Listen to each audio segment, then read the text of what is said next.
কুমিল্লা শহরে মাত্র ১ ঘন্টার বৃষ্টিতেই সৃষ্টি হয়েছে ভয়াবহ জলাবদ্ধতা।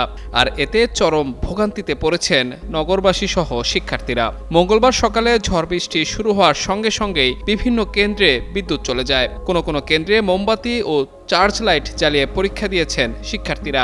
আবার অনেক কেন্দ্রে পানি ঢোকায় হাঁটু সমান পানিতে বসে পরীক্ষা দিয়েছেন পরীক্ষার্থীরা।